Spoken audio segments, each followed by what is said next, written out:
Wait. Why am I doing this in the first place?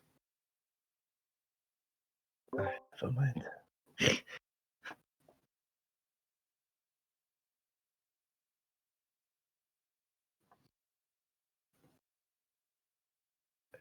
Um, touching, but creepy at the same time.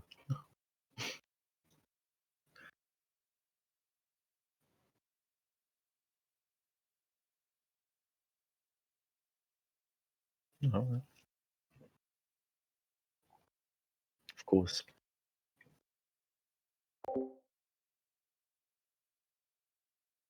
Right. Begin.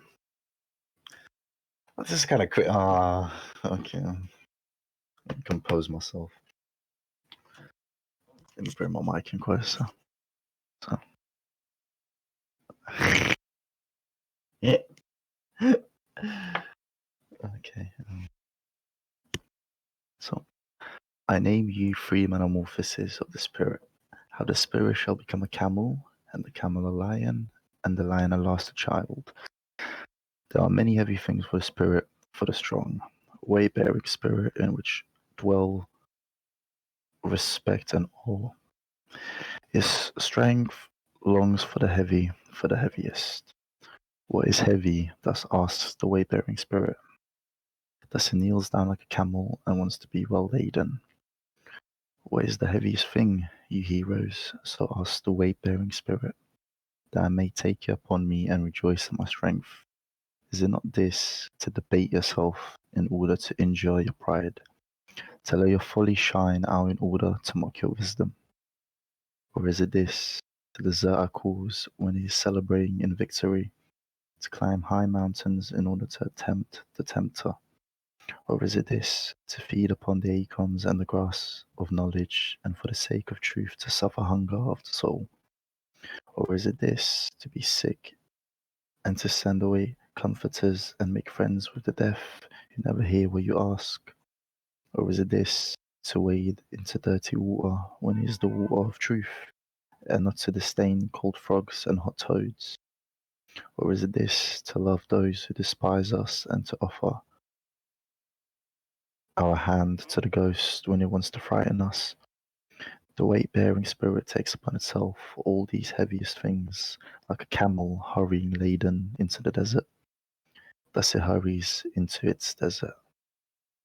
By the loneliest in the loneliest desert, the second metamorphosis occurs. The spirit here becomes a lion. It wants to capture freedom and be lord in its own desert. It seeks here its ultimate lord. It will be an enemy to him and to its ultimate god. It will struggle for victory with the great dragon. What is the great dragon which the spirit no longer wants to call lord and god? The great dragon is called Thou shalt, but the spirit of the lion says, I will. Thou shalt lies in its path, sparkling with gold, a scale-covered beast, and on every scale glistens golden Thou shalt. Values of 1,000 year glitter on the scales, and thus speaks the mightiest of all dragons. All the values of things glitter on me. All values have already been created, and all created values are in me. Truly, there shall be no more I will. Thus speaks the dragon. My brothers, why is it the lion needed in the spirit? Why does the beast of burden that renounces and is revenant not suffice? To create new values, even the lion is incapable of that, but to create itself freedom for new creation that the might of the lion can do. To create freedom for itself, and the sacred, no, even to duty. The lion is needed for that, my brothers. To seize the right to new values, that is the most terrible proceeding for a weight-bearing and a reverential spirit. Truly, to the spirit, it is a theft and a work for an animal of prey. Once it loved this thou shalt as its holiest thing, now it has to find an illusion and caprice, even in the holiest, that is, may steal freedom from its love.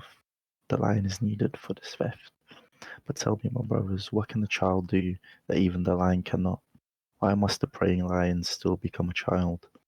The child is innocence and forgetfulness, a new beginning, sport and a self-propelling wheel.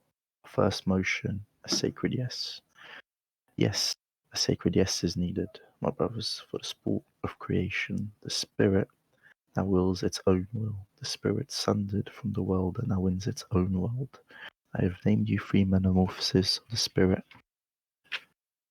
How the spirit became a camel, and the camel a lion, and the lion a last a child. The end.